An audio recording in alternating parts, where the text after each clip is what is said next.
Three hikers found a spiral staircase standing alone in the middle of a national forest. No building around it, no foundation beneath it, just 17 steps rising into nothing. And one of those hikers is still missing. I need to tell you what actually happened out there, not the version that made it into the police report, not the sanitized story his family was told. The real version. The one that starts with a photograph nobody should have taken. Marcus Chen was the kind of guy who documented everything. Instagram stories of his morning coffee, tweets about traffic, YouTube vlogs from his weekend hikes. At 29, he'd built a modest following doing exactly what he loved, exploring remote wilderness trails and filming the strange forgotten things he found there. Abandoned mines, collapsed homesteads, old cars rusting in impossible locations miles from any road. His girlfriend Diane used to joke that if Marcus died in the woods, at least there'd be footage. That joke doesn't land anymore. October 14th, Marcus drove 4 hours north with two friends, Diane and her younger brother Tyler, who was 19 and had never been backpacking. The destination was a stretch of dense Pacific Northwest forest that Marcus had been researching for months. Locals called it the Greywater Tract, 90,000 acres of old-growth timber that had never been logged, never been developed, never been anything but trees and silence for as long as anyone could remember. Marcus had found something in an old forestry survey from 1987, a handwritten note in the margins of a topographical map, scrawled by a ranger who'd been dead for 20 years. It read, "Structure at coordinates 47.8341, 121.9847. Unknown origin. Do not approach after dark. Do not photograph." That last part, "do not photograph," made Marcus laugh when he first read it. What kind of instruction was that? It sounded like a joke, like something someone wrote to mess with whoever found the map next. He'd laughed about it all the way up to the trailhead. The first 6 miles were ordinary. Pine needles underfoot, cold air, the occasional bird call echoing through the canopy. Tyler complained about his boots. Diane walked ahead, pointing out mushrooms. Marcus filmed everything, narrating in that easy, practiced way he'd developed over years of content creation. Then the forest got quiet. Not gradually, not the way sound fades when you move deeper into wilderness.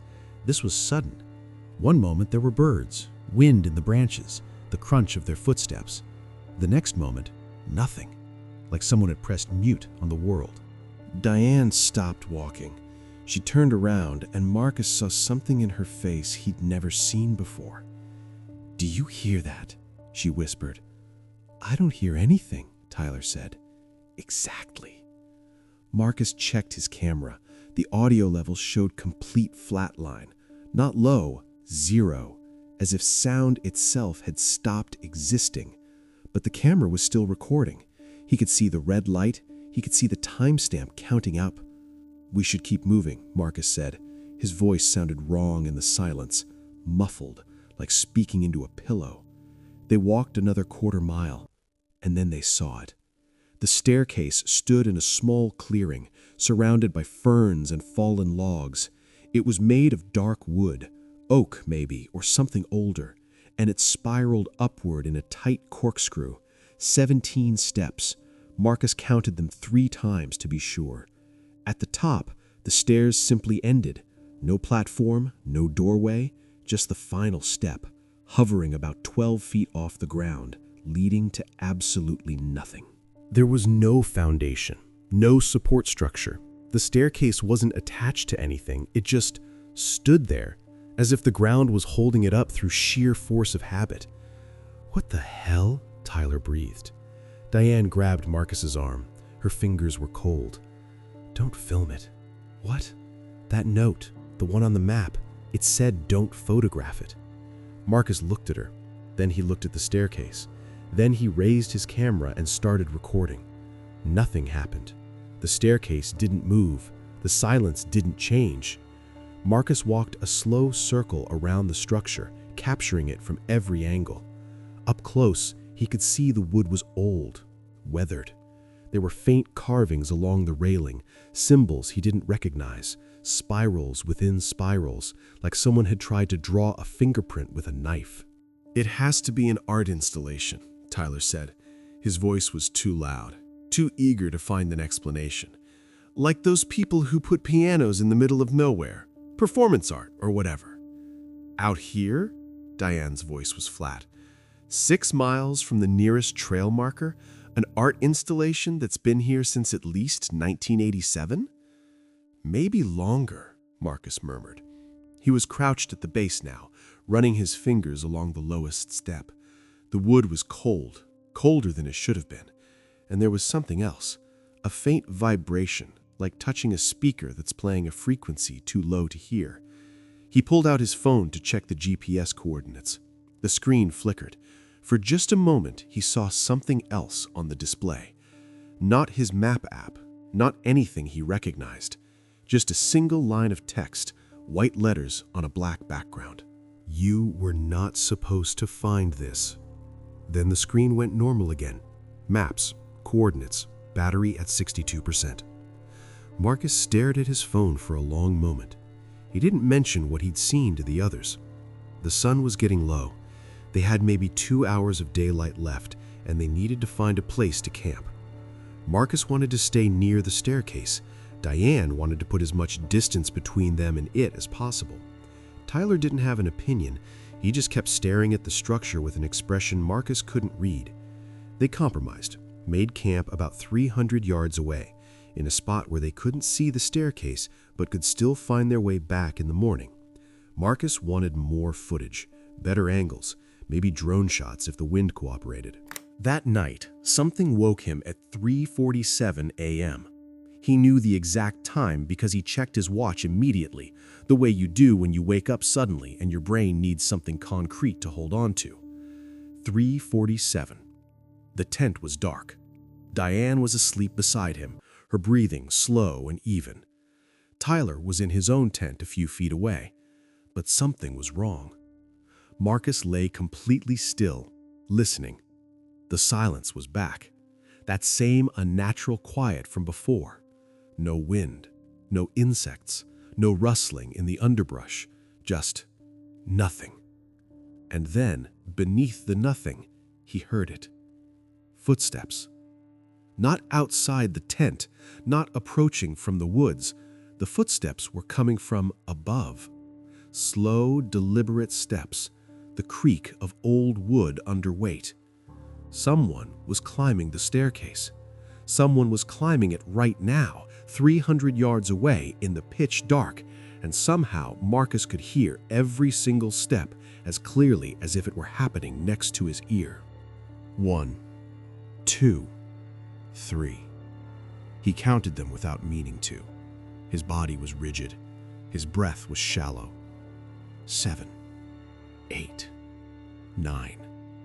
The footsteps continued, unhurried, confident, like whoever was climbing knew exactly where they were going. 15, 16, 17. The final step, the one that led to nothing. Silence. Marcus waited. 1 minute. 2 minutes. 5. The footsteps didn't descend. Whoever had climbed the staircase hadn't come back down. He didn't sleep again that night. Dawn came gray and cold. Marcus was already outside when the others woke up, sitting on a fallen log, staring in the direction of the clearing. He'd been sitting there for 3 hours, thinking about those footsteps, thinking about the number 17. "You look terrible," Diane said, emerging from the tent with a granola bar. "I heard something last night." "Like what?" He told her. The footsteps, the counting, the way the sound had stopped at the top and never resumed. Diane's face went pale. Tyler, who'd wandered over halfway through the explanation, looked like he was going to be sick. "We need to go back to the car," Diane said. "Right now, pack up and go." But Marcus was already walking toward the clearing. He heard them calling after him, heard their footsteps scrambling to catch up, but he didn't stop. He needed to see it again, needed to understand what he was dealing with. because something had occurred to him during those 3 hours of sitting in the dark, something that made his stomach turn. The ranger's note on the map. It hadn't just said, "Do not photograph." It had said, "Do not approach after dark." Marcus hadn't approached after dark. He'd approached in the afternoon. He'd filmed the staircase and walked around it and touched the wood, all before sunset. He'd followed the rules, at least he thought he had, but his camera had been recording all night. He'd left it on the little tripod outside his tent, set to capture a time-lapse of the stars, a B-roll shot for the final edit. The camera had been pointed directly at the clearing. He reached the staircase and stopped. It looked the same as before, 17 steps, spiral design, carvings along the railing. But something was different. He could feel it before he could see it. Then he saw it. At the base of the stairs, half hidden in the ferns, there was a shoe, a hiking boot, well worn, caked with mud. It was Marcus's boot. The same brand, the same size, the same tear in the leather near the toe where he'd snagged it on a rock 2 months ago. Marcus looked down at his feet. He was wearing both of his boots. "Marcus?" Diane's voice was strange, thin. "Marcus, look at the stairs." He looked up. On the 7th step, there was a jacket, blue Gore-Tex. Marcus's jacket, the one he'd left hanging on a branch outside his tent. On the 11th step, there was a camera strap, his camera strap. He reached for the camera hanging around his neck and found it was still there, still attached. On the 16th step, there was a photograph. He couldn't see the image from where he was standing, just a white rectangle against the dark wood. But he could see the photo was facing outward, waiting for him. "Don't," Diane said. She was crying now. "Marcus, please, let's just go. Let's leave everything and go." But he was already climbing. The stairs were solid under his feet, real. The wood creaked the same way old wood always creaks. His hand gripped the railing and felt the carvings, those strange spirals that seemed to twist deeper the more he looked at them. Everything was normal, physical, explicable, except for the photograph waiting on the 16th step. He reached it and picked it up with trembling fingers. The image showed 3 people standing at the base of a staircase. The staircase. This staircase. A man in front, face half turned toward the camera. A woman behind him, grabbing his arm. A younger man off to the side, mouth open as if shouting a warning. It was them. Marcus, Diane, Tyler. The photograph had been taken yesterday when they'd first arrived. But Marcus hadn't taken this photo. His camera had been in his hands the entire time. Diane didn't carry a camera. Tyler only had his phone, and his phone had died before they even reached the clearing. Someone else had been there, someone they hadn't seen, someone who had photographed them from an angle that didn't make sense, from behind the staircase, looking through the steps, as if the photographer had been standing in empty air. Marcus turned the photo over. On the back, in handwriting he didn't recognize, were 3 words: 17 steps down. Down? He looked at the staircase beneath him, counted the steps, 1 through 16. He was standing on step 16. Above him was step 17, the final step, the one that led nowhere. But the photograph said down. Marcus looked at his feet, at the step beneath him, and for the first time he noticed that the wood looked different from this angle. There was a crack running along one edge, a gap, just wide enough to slip his fingers into. He crouched down and pulled. The step lifted like a trap door. Beneath it was darkness, not the darkness of shadow or nighttime, something thicker, something that seemed to absorb the light rather than simply lacking it. and from that darkness came a smell, copper and cold stone, and something organic, something that made Marcus think of teeth. "Marcus!"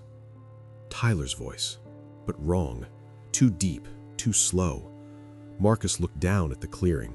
Diane and Tyler were still standing at the base of the stairs, 50 feet below him, but Tyler's mouth wasn't moving. The voice had come from behind Marcus, from the step above him. He turned around. Step 17 was no longer empty. A man stood there, or something shaped like a man. Tall, thin, wearing clothes that looked like they'd been fashionable in 1987. The man's face was wrong, the proportions slightly off, like a sketch drawn from memory by someone who'd forgotten what humans looked like. The man smiled. Too many teeth, arranged in spirals. "You photographed us," the man said. His voice was the sound of footsteps on old wood. "You know the rule." I didn't know." "The map told you." "I thought it was a joke." The man tilted his head. The angle was wrong. No human neck bent that way. "A joke," he repeated, tasting the word. "Yes, I suppose it might seem that way, up there, in the light, where everything ends." Behind Marcus, from the darkness beneath the step, something moved. Marcus ran. He didn't think about it, didn't plan it, just felt his legs moving, carrying him down the stairs 2 at a time, his hands slapping against the railing, his lungs burning with the effort of screaming for Diane and Tyler to run, just run, don't wait, don't look back. He heard the man on step 17 laughing. The sound followed him down like water. At the bottom of the stairs, his foot caught on something, his own boot, the duplicate, the one that shouldn't exist, and he went sprawling into the ferns. The photograph flew from his hand. He heard Diane shouting his name, heard Tyler's footsteps crashing through the underbrush. And then he heard something else. The stairs were moving. Not collapsing, not falling, they were growing, spiraling downward into the earth, sinking into ground that had become liquid, dark, and hungry. The steps descended one after another, revealing more beneath them. 18, 19, 20, an impossible extension that hadn't existed before. The man was descending too, taking his time, counting each step aloud. 17 steps up, he said cheerfully. 17 steps down. But you took a photograph. You opened the door. Now there are more steps, so many more steps. We've been waiting so long for someone to add to the staircase. Marcus scrambled to his feet. Diane grabbed his arm. Tyler was already 20 yards away, sprinting toward the trail. "Leave the camera," Diane screamed. "Leave everything." But Marcus couldn't. The camera was still recording. The camera had the footage, the evidence, proof that he wasn't losing his mind. He clutched it against his chest as he ran, branches whipping his face, roots grabbing at his ankles. Behind them, the staircase continued to grow. He could hear it, wood groaning, earth splitting, steps multiplying into the darkness below. They ran for an hour, maybe more. Marcus lost track of time, lost track of direction. All he knew was that the sound of the stairs stayed exactly the same distance behind them, never getting closer, never falling away, as if the forest itself was stretching to keep them near. Finally, impossibly, they reached the trailhead. The car was where they'd left it. The keys were in Marcus's pocket. Tyler was already in the back seat, curled into a ball, rocking back and forth and whispering the same phrase over and over. 17 steps up, 17 steps down. Marcus drove, 90 miles an hour down the mountain road, engines screaming, hands shaking so badly he could barely hold the wheel. They made it to town as the sun set. That night, in a motel room with every light on and the curtains taped shut, Marcus watched the footage. The time-lapse was 16 hours long. Marcus scrubbed through it at high speed, watching the stars wheel overhead, waiting for the moment he'd heard the footsteps. 3:47 a.m. There it was. The clearing was visible in the frame, lit by starlight and the faint glow of the stairs themselves, a glow that hadn't been visible to Marcus's naked eyes. The staircase shimmered like something underwater, and at 3:47 a.m., a figure appeared at the base. It looked like Marcus. Same height, same build, same jacket that would later appear on the 11th step. The figure climbed the staircase slowly, one step at a time. Marcus counted along with it, his mouth forming the numbers without sound. 17 steps. At the top, the figure stopped, turned, looked directly at the camera, at Marcus, through the camera, across time, and smiled. Then it stepped forward, into nothing, into the empty air above the final step, and vanished. The timestamp read 3:51 a.m. 4 minutes. The figure had climbed for 4 minutes and then simply ceased to exist. Marcus watched the footage 3 more times. Each time he noticed something new. The figure's shadow fell in the wrong direction. Its feet didn't quite touch the steps. And on the final viewing, Marcus realized what had been bothering him about the figure's smile. It had too many teeth, arranged in spirals. The police found Tyler's body 2 weeks later at the base of a staircase in a state park 300 miles away. A staircase that hadn't existed before, that local rangers swore hadn't been there the day before. 17 steps, spiraling up to nothing. Tyler was clutching a photograph. The image showed Marcus and Diane standing at the base of the original staircase, looking up at something just out of frame. On the back, in handwriting no one recognized, "Thank you for the photograph. We added a step." Marcus never released the footage. The camera sits in a safety deposit box in Seattle. He's moved 4 times in the past year, changes motels every few weeks, sleeps with the lights on. Diane stopped speaking 3 months ago. She sits in a facility upstate, drawing the same thing over and over, spirals within spirals. When the nurses ask what she's drawing, she just smiles. Too many teeth. And somewhere in the forests of the Pacific Northwest, there's a staircase that wasn't there before. 18 steps now, spiral design, carvings along the railing that seem to move when you're not looking directly at them. The rangers have updated their maps.